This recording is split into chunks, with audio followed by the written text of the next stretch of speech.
Okay, so this is now 4-2, and we're going to be looking at the unit circle. Now, what we mean by the unit circle is it's a circle with a radius of 1. So we start at the origin, a radius of 1, and we're looking at that circle there. Now the center, or the equation for the circle is x squared plus y squared equals 1, and we're going to be using that a lot to help us solve for different things. Okay. Now there's something special that happens with arc length with the unit circle. The central angle and the length of that arc are always going to be equal because the radius is just 1. Now if we look down here, there's some really important relationships that we need to notice. If I have some point P on anywhere on this circle, so I have a coordinate x, y, sine of the angle t is going to be equal to the y coordinate, and cosine of that angle t is going to be equal to the x coordinate. And then tangent is going to be y over x, and then cosecant, secant, and cotangent also have those reciprocal relationships with their partner here. So sine and cosecant, cosine and secant, tangent and cotangent. Now looking down here, we have some point P that's on the coordinate plane. We're going to go ahead and just draw a sketch of that. And if my x value is negative and my y value is negative, we know that it's in quadrant 3. We'll just put it somewhere right here. We'll say that's P. And if I know my x value is negative 5 over 13, that means I went out negative 5 over 13. And I know that if my y value is negative 12 over 13, I went down negative 12 over 13.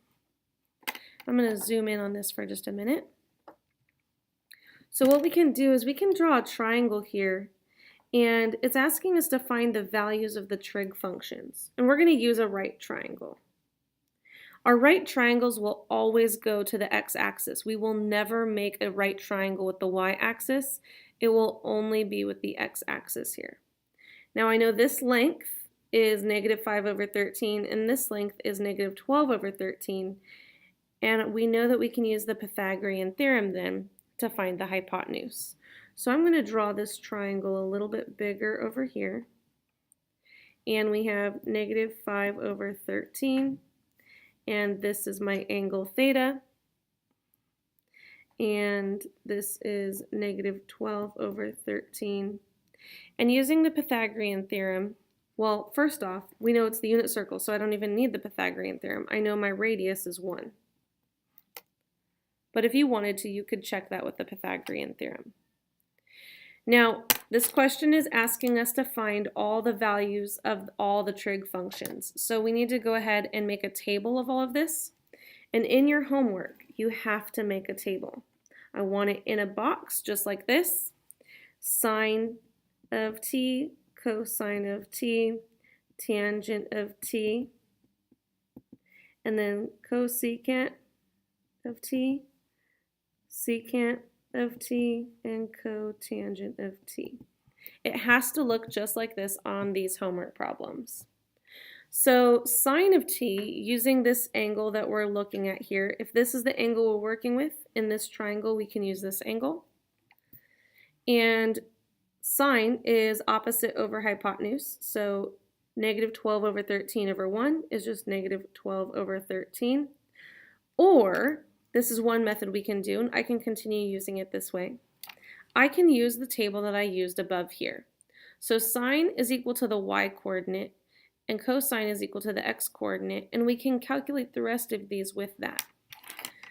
But in the future, we're going to be using this method when it's not on the unit circle, so I wanted to show it to you now. So either method, using the triangle or using this information, is fine. Cosine, our x coordinate here, negative 5 over 12. And then these are the reciprocals. So this is negative 13 over 12, and this is negative 12 over, negative 12 over 5. Okay. Oh, you know what? This is not 12 over 5. I'm sorry. This is 13.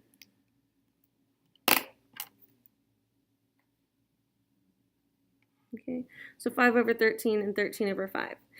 And then our tangent is y over x. So if we want to find that,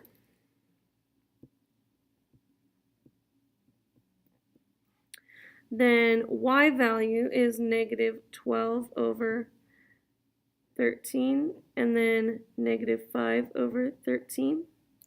If I multiply by 13 over 1 and 13 over 1, those cancel, and we're left with a negative divided by a negative is a positive, and we have 12 over 5. And then cotangent is the reciprocal. This is how I should see your answers, and then I should see some work here on your homework. So let's go ahead and move on to the next page. And this unit circle should look very familiar. It should look a lot like the one we made in 4-1 with our angles in degrees and then in radians. But now you also have these values around the unit circle. So this is still the unit circle. The radius everywhere is going to be 1. And these coordinates tell us our sine and cosine. So cosine x and then sine x.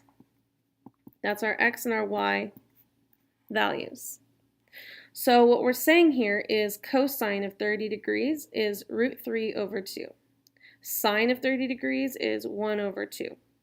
And we can use these to find all 6 trig functions: sine, cosine, tangent, cotangent, cosecant, and secant.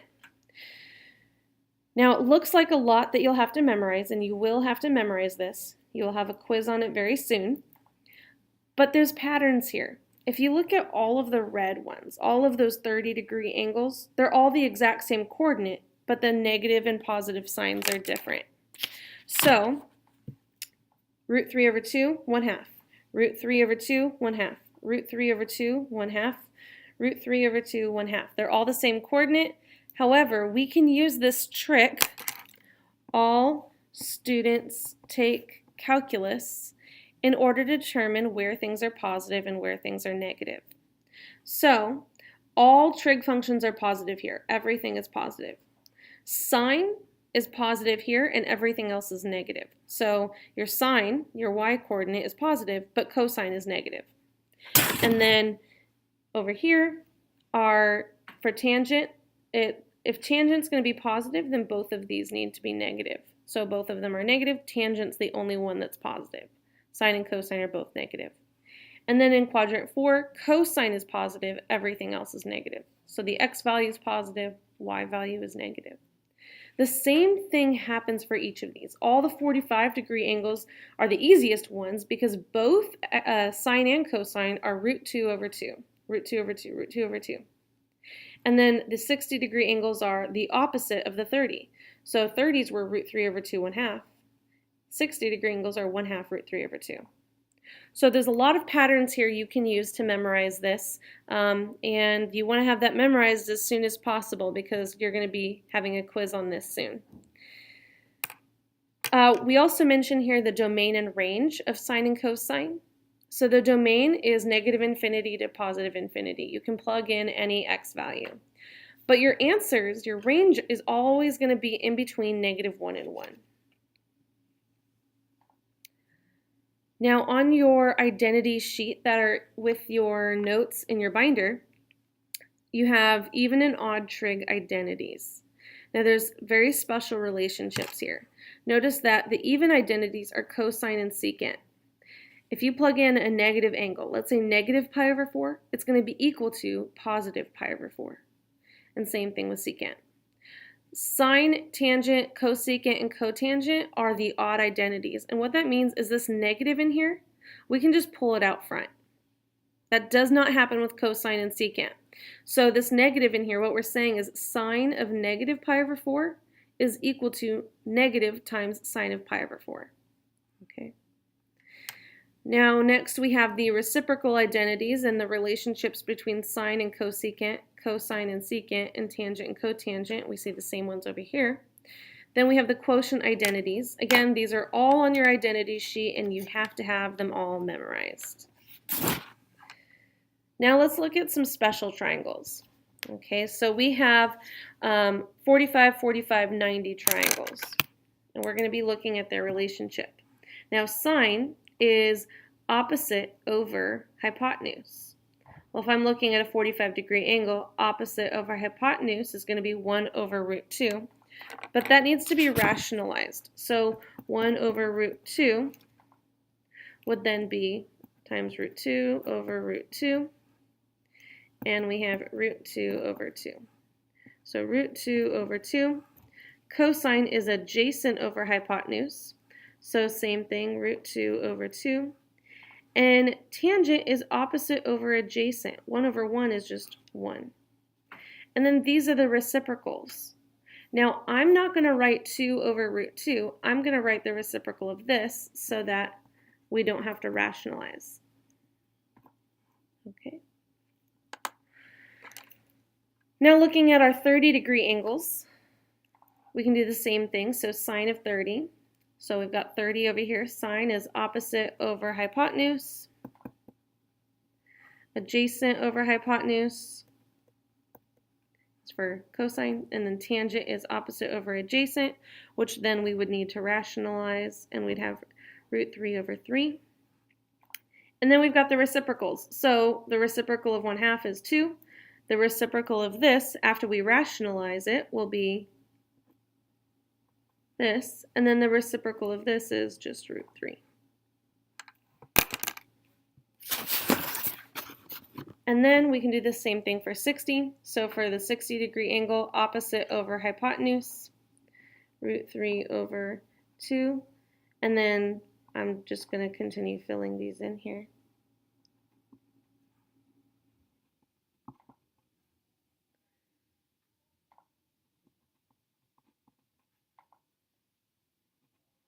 And you'll notice relationships between these, and those are called the co-function identities, and we'll see those later in this section. Okay, so these things are things you've got to have memorized. You need to know this stuff. Again, Pythagorean identities, these are some of the really important identities that will be most useful for us, not only in pre-calculus, but also in calculus. But now let's actually use some of these identities. So in this example here, we're given sine of t, and we're told what quadrant t is in, and we need to find cosine. So let's kind of draw a visual of this. Sine of t equals 1/2, and we know that it's in quadrant 1, because between 0 and pi over 2, that's quadrant 1. So we know we've got an angle in here, and we can kind of ask ourselves what angle is sine equal to 1/2. And that angle would be 30 degrees. So then cosine of 30 degrees is equal to root 3 over 2. And I could have asked for all the other trig functions, and you should be able to get it.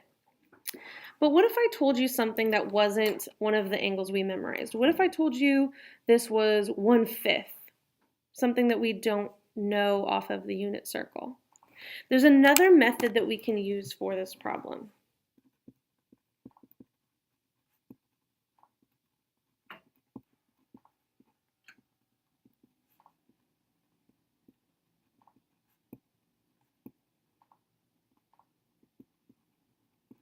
Okay, so what we can do is we can draw this angle here, and then we can use this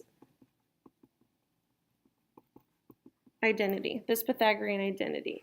We know sine x is 1/2, so we can square that, plus cosine squared x equals 1. 1/2 squared is 1/4, so subtracting that from both sides, we get 3/4.